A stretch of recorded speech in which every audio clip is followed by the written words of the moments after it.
Hi అండి. అందరికీ నమస్కారం. ఉద్యోగ పెన్షనర్ల సర్వీస్ రిజిస్టర్‌కు సంబంధించి ఒక ఇంపార్టెంట్ అప్డేట్ అయితే రావడం జరిగిందండి. దీనికి సంబంధించి పూర్తి వివరాల్లోకైతే వెళ్ళిపోదాం. ఉద్యోగులకు సర్వీస్ రిజిస్టర్ అనేది వారి జీవన రేఖ లాంటిది.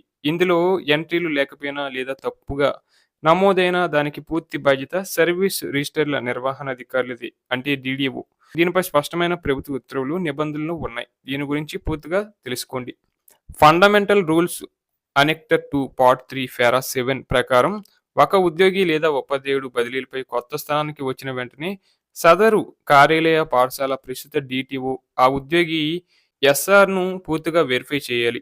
ఒకవేళ గతంలో జరగాల్సిన ఎంట్రీలు ఏమైనా లేకపోయినా లేదా తప్పులు ఉన్నా వెంటనే వాటిపై రిమార్క్స్ రాసి సరిచేయడం కోసం పూర్వ డీడీఓకు సర్వీస్ రిజిస్టర్ను వెనక్కి పంపాలి. నిబంధనలు ఎంత పకడ్బందీగా ఉన్నా క్షేత్రస్థాయిలో అధికారులు ఎంత నిర్లక్ష్యంగా వ్యవహరిస్తున్నారో ఈ ఉదాహరణ ద్వారా అర్థం చేసుకోవచ్చు. ఒక ఉపాధ్యాయునికి 2023లో ఆటోమేటిక్గా అడ్వాన్స్మెంట్ స్కేల్ మంజూరైంది. కానీ అప్పటి డీడీఓ దానిని ఎస్ఆర్లో నమోదు చేయలేదు. ఆ టీచర్ కూడా గమనించలేదు. 2024లో ఆ ఉపాధ్యాయుడు బదిలీపై వేరే పాఠశాలలకు వెళ్ళాడు. ప్రస్తుతం జరుగుతున్న ఎస్ఆర్ డిజిటలైజేషన్ ప్రక్రియలో ఈ ఎంట్రీ లేని విషయం బయటపడింది. ఇక్కడ తప్పు ఎవరిది? పైపైన చూస్తే ఎంట్రీ చేయని పూర్వ డీడీఓదే తప్పు అని ఎవరైనా చెబుతారు. కానీ నిబంధనల ప్రకారం కొత్త డీడీఓ కూడా సమాన బాధ్యుడే అవుతాడు. ఎందుకంటే ఉద్యోగి బదిలీపై రాగానే ఎస్ఆర్ వెరిఫై చేయాల్సిన బాధ్యతకు కొత్త డీడీఓ పూర్తిగా విస్మరించారు.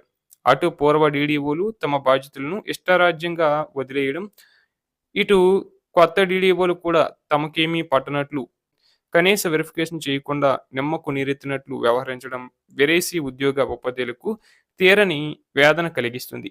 బాధ్యత ఉద్యోగి లేదా ఉపాధ్యాయుడు కనుక ఉన్నతాధికారులకు లిఖితపూర్వకంగా ఫిర్యాదు చేస్తే కనుక చట్టాన్ని నిబంధనలు నిక్కచ్చిగా అమలు చేసే అధికారి ఉంటే మాత్రం ఇద్దరు డీడీఓలపై క్రమశిక్షణ చర్యలు తప్పవు. సర్వీస్ రిజిస్టర్ల నిర్వహణ అనేది కేవలం ఒక అడ్వాన్స్ అటెండెన్స్ రిజిస్టర్ లాంటిది కాదు. అది ఒక ఉద్యోగి భవిష్యత్తు పెన్షన్ ప్రయోజనాలతో ముడిపడి ఉన్న పత్రం.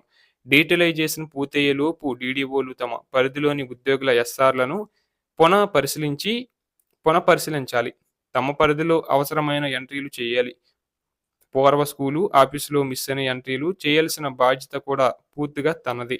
ఈ చట్టపరమైన విధులను విస్మరించిన పక్షంలో చర్యలకు గురికాక తప్పదు. అధికారులు తస్మాత్ జాగ్రత్త.